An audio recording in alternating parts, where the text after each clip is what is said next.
We're Jenna and Jeremy, travelers, creators, and digital nomads. We've made some crazy life choices that have led to some of the most fulfilling years of our lives, and we're thrilled to share it with you. Follow our adventures as we explore more of this incredible planet Earth. Don't forget to hit that subscribe button, and you can also find us on Instagram, Facebook, and TikTok at Quench Your Adventure. Now on to the good stuff. On September 22nd, 2022, after 20 days in Turkey, we took $150 one-way flights from Istanbul to Venezia, Italia. Typically when we leave the airport, we get on a bus or take a taxi, but here we are in line to get on a ferry. It was 15 euros per person. We took a 1-hour ferry to the island Lido di Venezia. We stayed a night at Hotel Rigel for $97. Here's a quick look at the map, and you can see we're staying southeast of the main attractions. This is because it was much more affordable, and it did offer us a different perspective of this fascinating region. Perfect golden hour conditions to get some aerial views. The word sesto in Italian means sixth, and Venice is divided into 6 districts or neighborhoods referred to as sestieres. Here you're looking at the Sestiere of Castello, which gives you a very authentic Venice, where you can easily get lost wandering the Cali, aka the narrow streets. And when I say streets, it's important to know that cars, buses, and even bikes cannot be used in Venice. Walking and boating are your options. If you're interested in medical history, I present the Asylum Museum, which collects the artifacts belonging to the psychiatric hospital and explains the history of mental illness and the mental hospital institution. Here we have the Armenian monastery Mekhitarist, established in 1717, offering guided tours of apparently one of the best Armenian churches and museums in the world. Back to the island of Lido, here's a quick look at a dedication to the First World War, the votive temple where some defendants of Venice lay to rest. FYI, if you just search Venice ferry tickets, you should easily find the website with rates. Unless you arrive by bus or train and choose to only walk, you'll want a ferry pass. In case you missed the last video, we actually left Venice for a week in this camper van to explore the Dolomites, and it was epic. You can check that out by clicking right up here. And if you're enjoying the channel, please show some love and hit that subscribe button. Back to Venice, we stayed at Generator Venice Hostel and shared their bunk rooms for $58 per person per night, which cost us a total of $233 for 2 nights. One of the cheapest places around and still more than double our average nightly cost since we've been backpacking. Tourists want to experience Venice before the water takes over. The city is actually sinking 1 to 2 millimeters a year. Over the last 5 decades, the population has been cut in half from 120,000 to 60,000. Venice could eventually become a ghost town occupied mostly by tourists on day trips.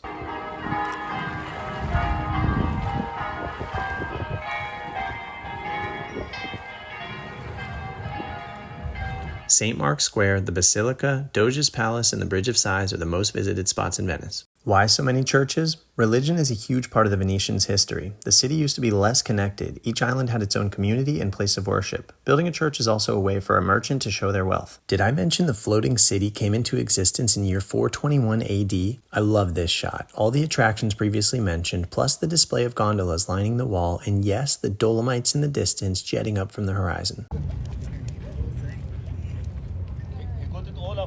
Oh my god. It's so interesting that they have them. Alright, we're gonna get some bread. That means bags? Looks like you put your bag connected on and then you smack the hand.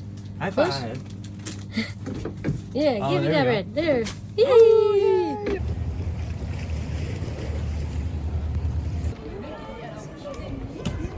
Venice is known for its bridges with over 400 of them. The construction of Rialto Bridge took place in 1588 and it's the oldest to cross the Grand Canal. In this time-lapse taken while standing on the bridge, notice the line of people down left taking turns getting photos in front of the iconic bridge that connects the city.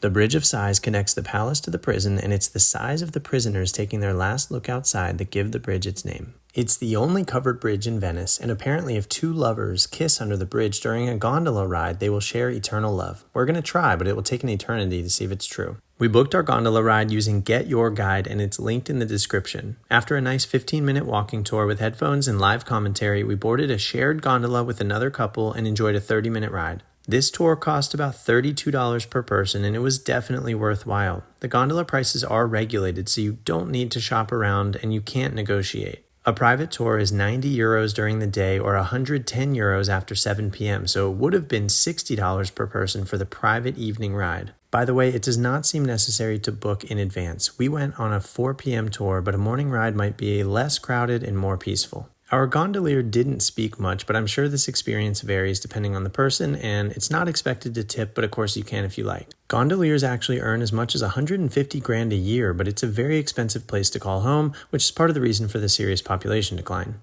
There are about 350 gondolas and 400 gondoliers in Venice. Gondolas average 11 meters or 36 feet long and weigh around 600 kilos or over 1,300 pounds. There are 177 canals weaving through over 100 islands that make up the city of Venice. With the winding canals, romantic vibes, and striking architecture, you can see why many millions of people visit here annually, 15% of which are Americans.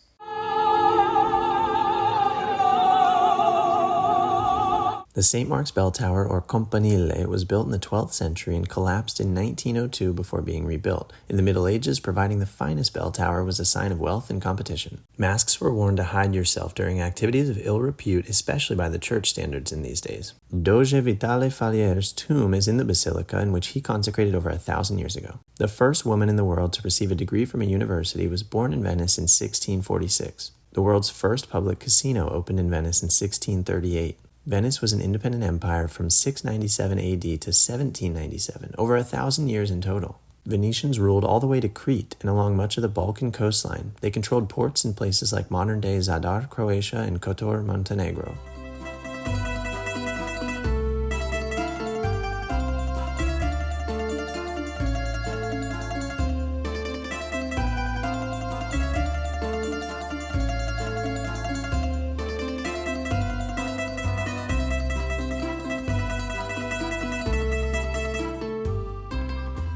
Weather is nice, the sun is out. We just hustled to try to catch this ferry to Burano. Kind of concerned we're not gonna get on because there's a long line ahead of us. The boat's not that big, so let's see if we can fill it up. Guys, we made it, and it's a little chaotic. It's about a 30-minute ride to Burano, which has been called the most colorful island on Earth and was settled in the 6th century. It's known for handcrafted lace, which was an important part of the economy since the 1500s and can cost $500 or more, so don't get duped if you see some really cheap lace. You may also see some impressive glasswork here or in Venice that likely came from another island, Murano, which we did not get a chance to visit. Why are the buildings so bright? Apparently with colder weather comes more fog, and the bright colors make them more visible to help fishermen get home.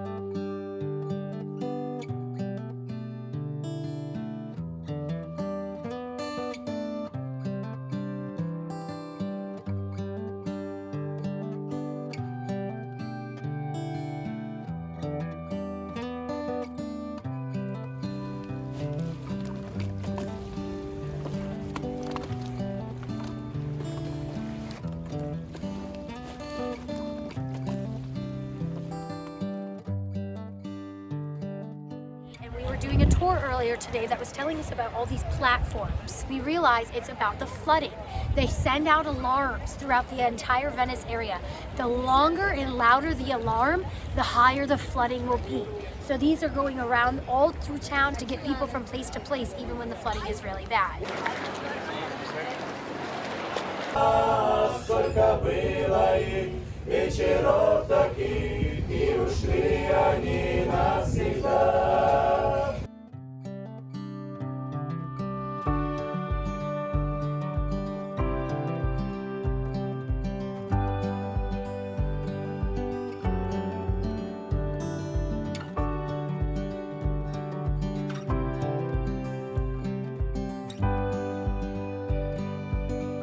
That's a wrap, guys. Thank you so much for watching. Please like the video, leave a comment, and subscribe for more travel content.